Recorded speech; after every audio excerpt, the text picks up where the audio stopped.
ఆయుర్వేదం ప్రస్తావన వచ్చినప్పుడు మీరు తరచుగా 3 పదాలు వింటూ ఉంటారు. వాతం, పిత్తం, కఫం అని. చాలామంది కన్ఫ్యూజ్ అయిపోతూ ఉంటారు ఏమిటివి అని. దీన్ని సింప్లిఫై చేసి చెప్పాల్సి వస్తే వాతం అనేది ఇతర పిత్త, కఫ ఈ బయోరెగ్యులేటింగ్ ప్రిన్సిపల్స్కి ఒక మూలమైంది, ప్రధానమైంది అని అర్థం. అంటే బై నేచర్ ఈ పిత్తం కానీ కఫం కానీ కదలవు. వీటిని కదిలించేది వాతం.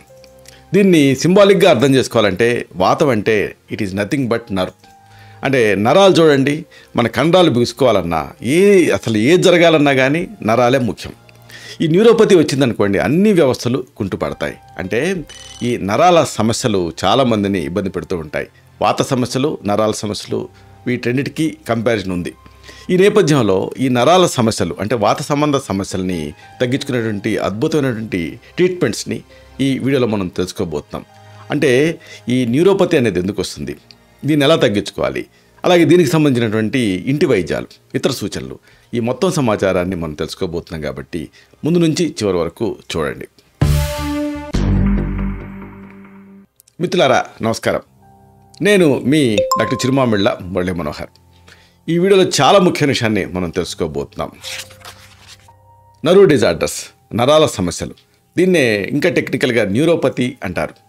ఇలాంటి న్యూరైటిస్, న్యూరోపతీసు, ఈ నరాల సమస్యలు మిమ్మల్ని ఇబ్బంది పెడుతూ ఉంటే దీన్ని తగ్గించుకునేటువంటి ఉపాయాలని, అలాగే దీనికి దారితీసే కారణాలని, అలాగే మీ ఇంట్లోనే మీరు తయారు చేసుకోగలిగేటువంటి ఔషధాలని, ఈ సమాచారాన్ని మనం తెలుసుకుందాం.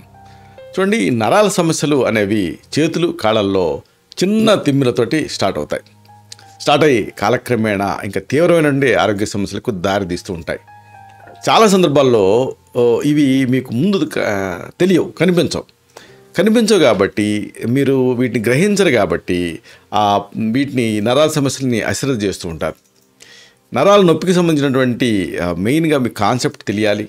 అలాగే ఇంట్లో ఈ ఫస్ట్ ఎయిడ్ లాగా ఈ నరాల నొప్పులు ఉన్న, నరాల తిమ్మిర్లు ఉన్న, నరాల సమస్యలు ఉన్న వాటిని తగ్గించుకునేటువంటి ఉపాయాలు తెలియాలి. ఇది మనం తెలుసుకోబోతున్నాం. ఇక్కడ మీకు ఈ సమస్య ఉండొచ్చు, లేదా మీ ఇంట్లో వాళ్ళకి కూడా ఉండొచ్చు, కుటుంబ సభ్యులకు కూడా ఉండొచ్చు. ఏదేమైనా మీకున్న ఇతరులకి ఇబ్బందే, మీ కుటుంబ సభ్యులకి సమస్య ఉన్నా మీరు ఇబ్బంది పడుతూ ఉంటారు. అంటే అందరినీ ఇది అశాంతికి లోన్ చేసేటువంటి సమస్య ఈ నరాల సమస్యలు. ఎందుకంటే సఫర్ అవుతూ ఉంటే ఎవరు చూస్తూ ఊరుకోలేరు కదా. అలాంటప్పుడు ఏం చేయొచ్చు మీ వంతుగా, ఇది మనం తెలుసుకోబోతున్నాం. అంటే దీనికి సంబంధించి ముందు ఇంటి వైద్యాలు తెలుసుకుందాం. ఇవి ప్రథమ చికిత్సలాగా పనిచేసేటటువంటి రిజల్ట్ ఓరియంటెడ్ రెమెడీస్ ఇవి. వీటిలో ముందుగా మీ ఇంట్లో మీరే తయారు చేసుకోగలిగేటువంటి ఒక మంచి ఫార్ములేషన్ ఉంది. మీరు రెడీ చేసుకోవాల్సింది నల్ల నువ్వులు, అలాగే వెల్లుల్లి, గార్లిక్ అంటారు. కొన్ని ప్రాంతాల్లో ఎల్లిపాయలు అంటారు, కానీ అసలైన పదం ఇది వెల్లుల్లి. అలాగే దీన్నే ఈ వెల్లుల్లిని కొన్ని చిన్నుల్లిపాయని కూడా కొన్ని ప్రాంతాల్లో అంటూ ఉంటారు, కానీ అసలైన పదం ఏంటంటే వెల్లుల్లి, గార్లిక్. అలాగే నెయ్యి, ఇంకా తేనె. ఇలా రెడీ చేసుకోండి. నల్ల నువ్వులు 2 స్పూన్లు, అలాగే 5 వెల్లుల్లి గర్భాలు, అలాగే 2 స్పూన్ల నెయ్యి, ఇంకా 3 స్పూన్ల తేనె కలిపి రోజుకి 3 లేదా 4 సార్లు లోపలికి తీసుకుంటూ వేడి పాలు 1 అరకప్పు తాగుతూ ఉండాలి. ఇలా రెగ్యులర్గా ఒక 3 వారాలు చేస్తే ఈ నరాల సమస్యలు అంటే తిమ్మిర్లు, లేకపోతే చిటపట్లాడటం, లేకపోతే తీపులు, లేకపోతే నిస్సత్తువ, ఇలాంటి అన్ని సమస్యల్లోనూ అమేజింగ్ రిజల్ట్ ఉంటుంది. ఇక ఇలాంటిదే మరొక మంచి ట్రెడిషనల్ రెమెడీ. మీరు రెడీ చేసుకోవాల్సింది పెద్ద మాను చెక్క. ఇది ఆయుర్వేద మూలికల మంగళలో దొరుకుతుంది. అలాగే వేరుశనగలు, ఇంకా జాజికాయ, జాపత్రి, అలాగే సాలాన్ మిశ్రి, ఇంకా సఫేద్ మిశ్రి. ఈ 2 కూడా మీకు ఆయుర్వేద మూలికల అంగళ్ళలో దొరుకుతాయి. యునానీ ద్రవ్యాలు అమ్మే అంగళ్ళలో కూడా దొరుకుతాయి. గసగసాలు, అలాగే ఎండు ఖర్జూరాలు. ఇలా రెడీ చేసుకోండి. పెద్ద మాను చెక్కని నీళ్ళకి వేసి మరిగించి కషాయం తయారు చేయాలి. దీంట్లో ఈ కషాయంలో వేరుశనగల్ని వేసి బాగా ఉడికించాలి.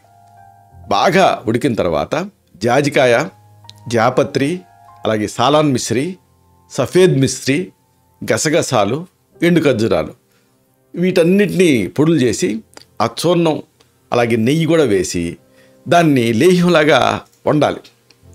అప్పుడు మీకు ఒక చ్యవన్ప్రాష్ లాగా, అశ్వగంధ లేహ్యంలాగా ఒక లేహ్యం తయారవుతుంది. దీన్ని 1 లేదా 2 స్పూన్లు లోపలికి తీసుకుంటూ ఉండాలి. దీని తర్వాత పాలు తాగాలి. దీంతో ఆ నడువు నొప్పులు, అలాగే నిస్త్రాణ, ఇలాంటివన్నీ తగ్గి ఆకలి కూడా బాగా పెరుగుతుంది.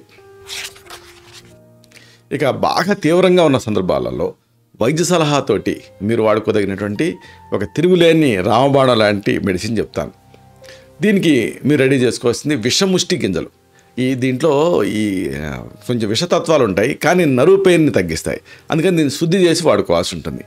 జాగ్రత్తగా వైద్య పర్యవేక్షణలో మాత్రమే దీన్ని తయారు చేసుకొని మీరు వాడుకోవాలి. గోమూత్రం, లవంగాలు, మెంతులు, జటామాంసి, మోడి, పిప్పళ కట్టె అంటారు, అలాగే వస, అల్లం, ఇంకా తులసి ఇలా రెడీ చేసుకోండి. విషముష్టి గింజల్ని ఎలా శుద్ధి చేస్తారు? 3 రోజులు గోమూత్రంలో నానబెట్టి విడదీస్తే ఆ పలుకుల లోపల ఉండే నాలుకని తీసేయాలి. తీసేసి ఒక పెద్ద లావుపాటి పెనం పైన నల్లగా మార్చాలి. ఆ తర్వాత లవంగాలు, మెంతులు, జటామాంసి, మోడి అంటే పిప్పళ్ళ కట్ట, వస అన్నీ పావుతులం అంటే దాదాపుగా ఒక 3 గ్రాముల చొప్పున మెత్తగా పొడి చేసి ఇప్పుడు గోమూత్రం, అల్లం, తులసి రసాలతోటి భావం చేయాలి. అంటే వాటిలో నానబెట్టాలి. తర్వాత తేనె కలిపి మాత్రాపాకం వచ్చే వరకు బాగా నూరాలి. కేవలం గురిగింజంత మాత్రలు చేసుకోవాలి, నిల్వ చేసుకోవాలి. దీన్ని 1 లేదా 2 మాత్రలని ఆ తీవ్రతను బట్టి, వయసును బట్టి, ఆ రోగ తీవ్రతను బట్టి వేడి పాలతోటి లోపలికి ఇవ్వాలి. దీంతో ఆ తలనొప్పి, మెడనొప్పి, పిక్కల నొప్పి, తొడకాళ్ళ తీపులు ఇలాంటివన్నీ తగ్గుతాయి. అన్నిటికి మించి మంచి ఇంద్రియ పుష్టి కలుగుతుంది. అయితే ఎప్పుడైనా కారణం తెలుసుకొని సరిదిద్దుకోవటం చాలా ముఖ్యం. ఈ నరాల సమస్యలు ఎలా వస్తాయి? ఇది ముందు తెలుసుకోవాలి. నరాల సమస్యలు సాధారణంగా నరాలు దెబ్బతింటాం అంటే నర్వ్ డ్యామేజ్ వలన వస్తూ ఉంటాయి. మరి ఈ నరాలు దెబ్బతింటానికి కారణాలు ఏమిటి? ఇది తెలుసుకోవాలి. మామూలుగా ప్రమాదవశాత్తు గాయాలవటం కారణం. అలాగే స్పోర్ట్స్ ఆడేటప్పుడు కూడా గాయాలు అవుతూ ఉంటాయి, అది మరొక కారణం. ఇంకా ఒక్కోసారి ఓవర్గా అంటే గురువు సమక్షంలో కాకుండా ఎట్లా పడితే అట్లాగా స్ట్రెచ్చింగ్ చేశారనుకోండి, సాగతీతలు, అప్పుడు కూడా ఈ సమస్య రావచ్చు. ఇక మానసిక ఒత్తిడి, అలాగే శారీరక ఒత్తిడి, ఇంకా క్రష్డ్ ఇంజరీస్ అంటారు, ఇలాగే ఏదన్నా నరువు కట్ అవటం, ఇలాంటి అనేక కారణాల వల్ల ఈ నరాలు దెబ్బతింటాయి. అంతేనా కొన్ని వ్యాధుల్లో కూడా, ఉదాహరణకు డయాబెటీస్, అలాగే గిలెన్బరీ సిండ్రోమ్ అని అంటారు, దీంట్లో కూడా ఈ నరాలు దెబ్బతింటాయి. అలాగే కార్పల్ టన్నెల్ సిండ్రోమ్, ఈ కార్పల్ టన్నెల్ సిండ్రోమ్లో కూడా ఈ నరాలు దెబ్బతినేటువంటి అవకాశం ఉంటుంది. సాధారణంగా కంప్యూటర్స్ టైప్ చేసే వాళ్ళు మౌస్ వాడే వాళ్ళలో వస్తూ ఉంటుంది. అలాగే జన్యుపరమైన కారణాలు, ఇంకా జీవక్రియ సమస్యలు, అలాగే ఇన్ఫెక్షన్స్, ఇంకా విష పదార్థాలు పొరపాటున శరీరంలోకి ఎంటర్ అవ్వటం, ఇలాంటి అనేక సమస్యలు, అనేక పరిస్థితుల వల్ల ఈ నరాలు దెబ్బతింటాయి. నరాల సమస్యలకు దారితీసే అవకాశం ఉంటుంది. అయితే మరి ఈ నరాల సమస్యల తాలూకు లక్షణాలు ఎలా ఉంటాయి? ఇది తెలుసుకోవాలి. చూడండి, ఎప్పుడైనా సరే మీరు మెడికల్ ఎయిడ్ కోరే ముందు, మెడికల్ హెల్ప్ కోరే ముందు అసలు మీ సమస్య మీరు ముందు ఐడెంటిఫై చేయాలి. కాబట్టి ఆ లక్షణాల మీద మీకు అవగాహన ఉండాలి. ఈ లక్షణాలను మీరు ఐడెంటిఫై చేసి సకాలంలో అప్పుడు దాన్ని వైద్య పర్యవేక్షణలో వీటిని పరిష్కరించుకోవచ్చు. కానీ మీరు ఐడెంటిఫై చేయాల్సింది మాత్రం మీదే. ఎందుకంటే సబ్జెక్టివ్ సిమ్టమ్ ఇది, మీకు ఏముందనేది మీరు మాత్రమే చెప్పగలుగుతారు, ఇన్స్ట్రుమెంట్స్ గుర్తించలేవు. కాబట్టి వీటిపైన మీకు అవగాహన ఉండాలి. కాబట్టి ఎలాంటివి ఉండొచ్చు అంటే తీవ్రమైనటువంటి బర్నింగ్ పెయిన్ ఉంటుంది, ఏదో కాలిందా అన్నట్టుగా మంటగా ఉంటుంది, లేదా కొన్ని సందర్భాల్లో పల్సేటింగ్గా ఉంటుంది. చాలా సందర్భాల్లో నమ్నెస్ ఉంటుంది. అంటే 2 రకాలు, ఎనస్థీషియా, హైపరెస్థీషియా అంటారు. అంటే తిమ్మిరి ఎనస్థీషియా లాగా ఉండొచ్చు. అలాగే ఒక జలధరింపు లాంటి భావన కలగవచ్చు. అలాగే ఫ్రీక్వెంట్గా మాత్రం పిన్స్ అండ్ నీడిల్స్ అంటారు, అంటే సూదులు గుచ్చినట్టుగా నొప్పి వస్తూ ఉంటుంది. ఇంకా టెంపరేచర్స్ ఉంటాయి, ఉష్ణోగ్రతలు. ఆ ఉష్ణోగ్రతలను గ్రహించలేరు. ఎక్స్ట్రీమ్స్ అంటే చలిని అలాగే వేడిని గ్రహించలేని సందర్భాలలో ఉంటూ ఉంటారు, అలాంటి పరిస్థితుల్లో ఉంటూ ఉంటారు. ఇక ర్యాష్ ఉంటుంది, దురద ఉంటుంది, అలాగే కొన్ని రకాల మచ్చలు కూడా చర్మం పైన కనిపిస్తూ ఉంటాయి. ఈ నరాల నొప్పి ముఖ్యమైనటువంటి విషయం ఏంటంటే హైపర్ సెన్సిటివ్ కింద మారిపోతారు మీరు. అంటే నరాల సమస్య ఉన్నప్పుడు మామూలుగా మీరు ఇట్లాగా మామూలు సందర్భాల్లో నొక్కున్నారనుకోండి, మీకు నొప్పి అనిపించదు. కానీ హైపర్ సెన్సిటివ్గా మారిన తర్వాత ఏమవుతుంది, లైట్ టచ్, ఎవరిన అలా టచ్ చేసి చాలు షాక్ కొట్టినట్టు అనిపిస్తుంది, లేదా చిన్నపాటి స్పర్శతో కూడా నొప్పి వచ్చేటటువంటి అవకాశం ఉంటుంది. సరదాగా ఎవరైనా ఇలా అంటే చాలు, అదేదో పెద్ద చాచి లంపకాయ కొట్టినంత తీవ్రంగా మీరు రెస్పాండ్ అవుతారు. అంటే అంత సెన్సిటివిటీ మీకు డెవలప్ అవుతుంది. ఈ సమస్యలు అదనపు సవాళ్ళకి దారితీస్తూ ఉంటాయి.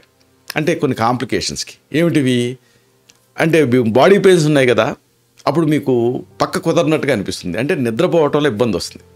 అలాగే డిప్రెషన్ వస్తుంది, విచారం, ఇంకా యాంగ్జైటీ అంటే ఒక రకమైన ఆందోళన ఆవహిస్తూ ఉంటుంది. అలాగే ప్యానిక్ అటాక్స్ లాగా వస్తూ ఉంటాయి, అంటే ఇంకా కొద్ది క్షణాల్లోనే ఏదో జరగబోతుంది అన్నట్టుగా దడదడగా అనిపిస్తూ ఉంటుంది. రోజువారీ పనులు చేయడంలో ఇబ్బందిగా ఉంటుంది, ఫోకస్ అనేది ఉండదు. మరి ఇలాంటి నరాల్ని స్ట్రెంథన్ చేసి తిరిగి మరమ్మతు చేసుకోవడానికి ఏం చేయొచ్చు? కొన్ని న్యాచురల్ రెమెడీస్ ఉన్నాయి. ఆయుర్వేదం ఈ నరాల నొప్పిని చెప్పుకున్నాం కదా, వాతవ్యాధి వికృతి కింద చెప్తుంది. కాబట్టి దీనికి రకరకాల మూలికలు, వాతాహార మూలికలు, అలాగే మందులు ఉన్నాయి. వీటిలో ముందుగా మనం చెప్పుకోవాల్సింది మహామాష తైలం. ఇదొక బెస్ట్ రెమెడీ, అంటే ఆ తిమ్మిని తగ్గించేటటువంటి ఒక మంచి మెడిసిన్ ఇది. దీంట్లో ఉండేటువంటి మాష అంటే మినువులు, అంటే ఇది న్యూరోప్రొటెక్టివ్ మూలికలు ఇంకా అనేకం ఉంటాయి. ఇవి లోతుగా చొచ్చుకుపోయి తిమ్మిని తగ్గించడానికి సహాయపడతాయి. అలాగే ఆ నర్వ్ పెయిన్ అంటే ఆ ఫీలింగ్ని తగ్గించడానికి కూడా సహాయపడతాయి. దీంట్లో దశమూలాలు ఉంటాయి. అలాగే ఆత్మగుప్త అంటే కపికచ్చు ఉంటుంది. ఇవన్నీ కూడా వాతాన్ని శాంతపరిచేటువంటి తత్వాలు కలిగి ఉంటాయి. ఇంకోటి బలారిష్టం. ఈ బలారిష్టం కూడా ఆయుర్వేద మందు. ఇది వాతాన్ని సమతుల్యం చేస్తుంది. అలాగే ఇంకా న్యూరోపతిలో మంచి ఫలితాన్ని ఇస్తుంది. దీన్ని తయారీకి వాడేటువంటి పదార్థాల్లో బల అంటే చిట్టాముట్టి లేదా ముత్తవ పలగం అంటాం. అలాగే అశ్వగంధ, పెన్నేరుగడ్డ, ఇంకా బెల్లం ఉంటుంది. అలాగే ధాతకి అంటే వుడ్ఫోడియా ఫ్రూటికోజా అనేది ఉంటుంది. అలాగే క్షీర విదారి అనేది ఉంటుంది. ఇంకా ఆముదం ఉంటుంది, రాస్నా ఉంటుంది, అలాగే యాలక్కాయలు ఉంటాయి, ప్రసారణి ఉంటుంది, లవంగాలు ఉంటాయి, అలాగే వట్టివేరు ఉంటుంది, ఇంకా పల్లేరు ఉంటుంది. ఇవన్నీ ఏం చేస్తాయి అంటే నరాల నొప్పులను తగ్గిస్తాయి. కాబట్టి వీటన్నిటితో ఈ బలారిష్టం తయారవుతుంది. కాబట్టి ఇది ఇంద్రియ పుష్టిని కలగజేస్తుంది, ఆఖరికి ఎముకలకి కూడా స్ట్రెంత్ని ఇస్తుంది. దీన్ని బలారిష్టాన్ని ఎలా వాడాలి? పెద్దవాళ్ళైతే రోజుకి 15 నుంచి 25 మిల్లీలీటర్లు, అంటే 1 టేబుల్ స్పూన్ నుంచి 2 టేబుల్ స్పూన్. పిల్లలు అనుకోండి 1 టీ స్పూన్ నుంచి 3 టీ స్పూన్లు, అంటే 5 to 15 ml మోతాదులో దీన్ని డైల్యూట్ చేసి వాడుకోవాల్సి ఉంటుంది.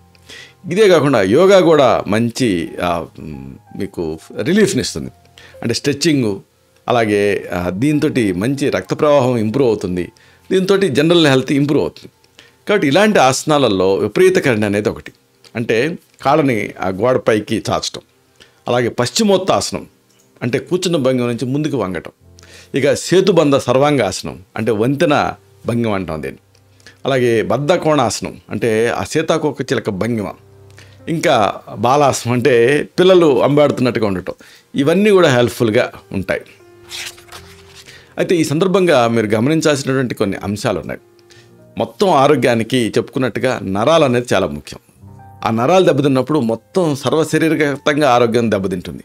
కాబట్టి ఇలాంటి నరాల నష్టం, అలాగే దాని సంబంధిత సమస్యలు అంటే పక్షవాతం, బలహీనత, నొప్పి, ఇతర అనారోగ్యాలు, ఇవన్నీ కూడా దృష్టిలో ఉంచుకోవడం అనేది అవసరం. ఆయుర్వేదం ఈ నరాల సమస్యలని తగ్గించడానికి ఒక చక్కటి ప్లాన్ ఆఫ్ యాక్షన్ని సూచిస్తుంది, సమగ్ర విధానాన్ని అందిస్తుంది. కాబట్టి దీన్ని ఫాలో అవుతూ ఉంటే మీకు ఈ న్యూరోపతి ఎంత తీవ్రంగా ఉన్నప్పటికీ కూడా క్రమంగా దీని నుంచి బయటపడతారు. ఇంకా మీకు దీనికి సంబంధించి ఏమన్నా ప్రశ్నలున్నా, అనుమానాలున్నా, లేకపోతే దీనికి సంబంధించినటువంటి ఇంకేమన్నా మీకు సమస్యలున్నా, అప్పుడు మీరు కామెంట్ సెక్షన్లో మీ అభిప్రాయాలని, అలాగే మీ సమస్యల్ని పోస్ట్ చేస్తే, అలాగే మీ ఎక్స్పీరియన్సెస్ని పోస్ట్ చేస్తే అది మీ కమ్యూనిటీకి ఉపయోగపడుతుంది. అలాగే నేను కూడా వీలు వెంట దానికి సమాధానాలు ఇవ్వడానికి ప్రయత్నం చేస్తాను. శతం జీవ శరదో వర్ధమానః, శతం హేమంతాన్ శతం వసంతాన్. 100 శరత్తులు, 100 హేమంతాలు, 100 వసంతాలు వర్ధిల్లుతూ జీవించండి. Stay healthy, stay happy, be positive, keep smiling. Love you all. శుభం.